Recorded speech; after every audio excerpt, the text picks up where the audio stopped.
She was the glam icon of the 90s. Every girl wanted to capture her look, and men of all ages vicariously spent a lot of time with her through magazines. Once Tool Time Girl to Baywatch Babe to Barbed Wire Vixen, she is now quite possibly making her most iconic statement by not wearing makeup.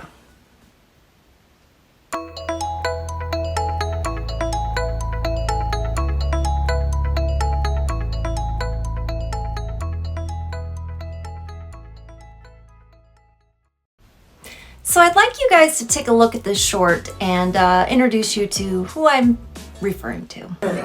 All the way left. One more to the front, this way to the front. All the way left. Pamela, can I get some ice here? Thank you. Pamela, right here. So, Pamela Anderson, no makeup.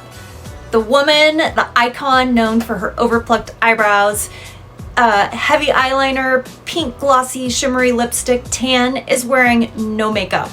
And I just gotta say, I absolutely love it, and I think it's beautiful. And I wanted to just go over a few things today that kind of went through my mind when I saw this. And of course, you know, once you watch one thing, your algorithm just focuses in on it. So there were other things that popped up that I want to talk about. So first of all, her decision to stop wearing makeup was kind of a sad point in her life, I believe. Her makeup artist, Alexa Vogel, who created this look for her, she passed away tragically in 2019 of breast cancer, and she felt that nobody else could really recreate that look. So she decided that she was going to stop wearing makeup, and she's been doing it ever since. I would like to look over this other clip here because there's something that she says in it that really stuck out in my mind.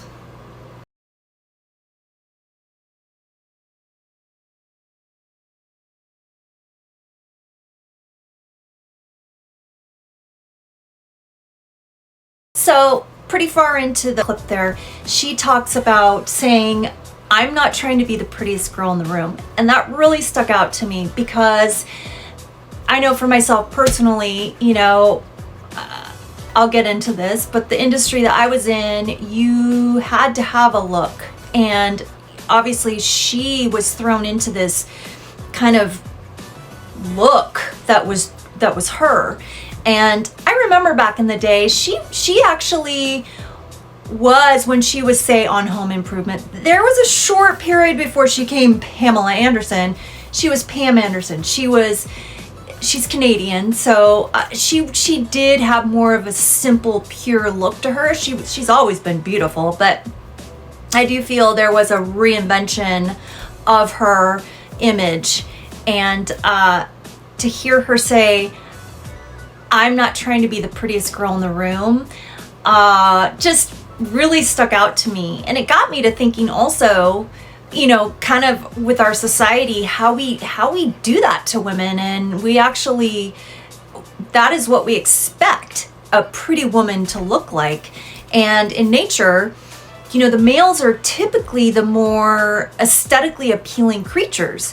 And that's done on purpose to protect the female who's in charge of giving birth and nurturing and raising the young and keeping that species going. So it kind of got me thinking, like, wow, you know, here we throw these women to glamorize them and really do them up with the makeup and, you know, everything else, and draw attention to them. So we kind of have it backwards in our society with that.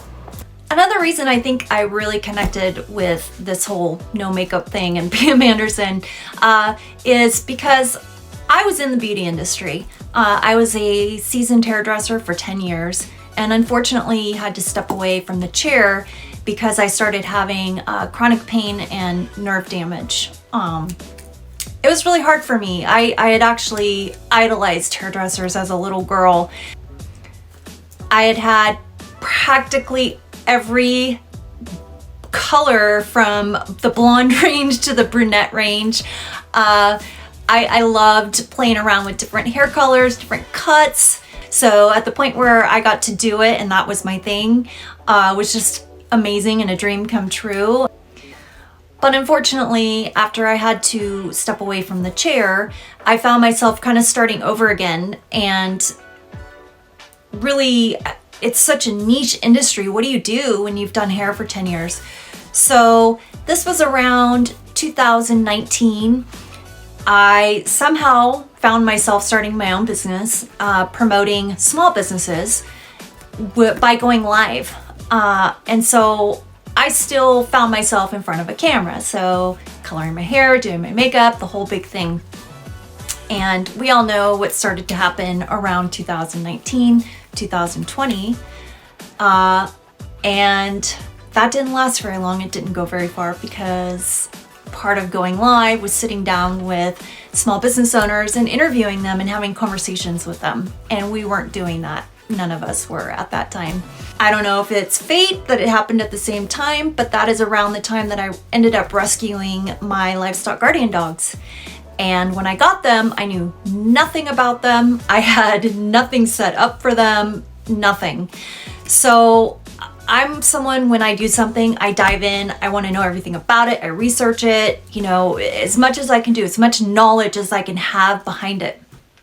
So I did. I dove in head first, learning about my livestock guardian dogs, researching, reading, watching videos, you know, learning about the breed, their genetics, all of that.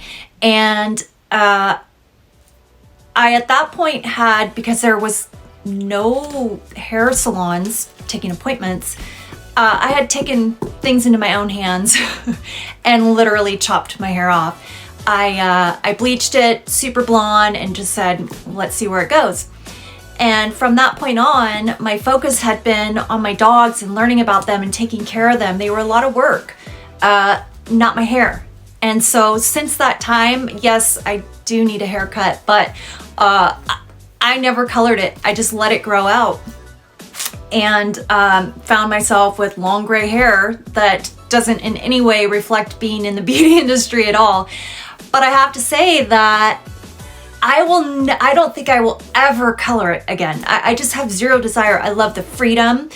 And I think that's why I related to Pamela Anderson saying that she reached that point with makeup. Like, she just wanted to be in her garden. She didn't want to worry about, you know, having to put the right contour of blush or, you know, the eyeliner, the mascara, whatever, you know, she was doing, and how freeing it is.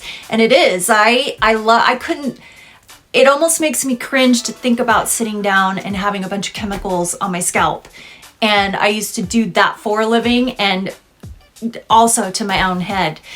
So I just really appreciated when she brought that up, that it was so freeing. And I also couldn't help but relate to, you know, I'm 48, she, I believe, is 57. So we're about a 10 year age difference. And I started wondering, wait a minute though, hold on. Is this a coming of age thing that naturally happens with women around our age? Or should it be perceived maybe as giving up? Because, yeah, let's face it, you know, when you've got all your makeup on and you're doing your presentation or whatever, yeah, it's appealing and aesthetically appealing, you know, but it's also what we have been conditioned to being appealing. And that's why at the beginning of the video, I did the whole glam thing, because I wanted to make a point and kind of drastically, you know, reflect what Pamela Anderson did. So I hope it worked. I'm just curious what you guys think about that. Do you think it's giving up, or do you think it's sort of a coming of age, earned thing that we should all try to find strength in? My thoughts are, I think there's a balance between the two. There's always going to be times where you want to maybe put a little extra blush on or lipstick, but there's a balance. You know, I think my hope for all of you women out there watching this, and guys, if you're watching it too, for your wives, is that when you're putting that makeup on to go out, that you know you don't need it, you want it. And you know who you are, you know the beauty that you have inside you, and that we all do. I mean, at the point I'm at in my life, I've been through a lot. Good times, bad times, sad times, happy times, rich, poor, all of it. And it's all earned behind this. So the face you have now and that you put out, it needs to be the face of you. And, you know, don't feel like you have to hide behind a mask of makeup. And I'll admit, I do have one makeup item that you will never see me on here without it. And you probably won't run into me at the store without it either. And that is my eyebrows. I was born with white hair on my eyebrows. So if I don't have something that defines what they are, all you would literally see on my face is blue eyeballs. And it's very alarming. But other than that, I've really worked on getting more comfortable with not feeling like I have to have any makeup on. But probably my biggest transformation of not letting go, like I said, I don't think it's giving up, but being comfortable with who you are and what you have would be my hair color. So yeah, I believe it's just finding a balance of knowing when, you know, it's fun to put some on and have a little good time and go back to being you, because you've really, really earned it. And I hope you guys really walk away from this feeling empowered. That's my goal for you today. Feel empowered. Take care.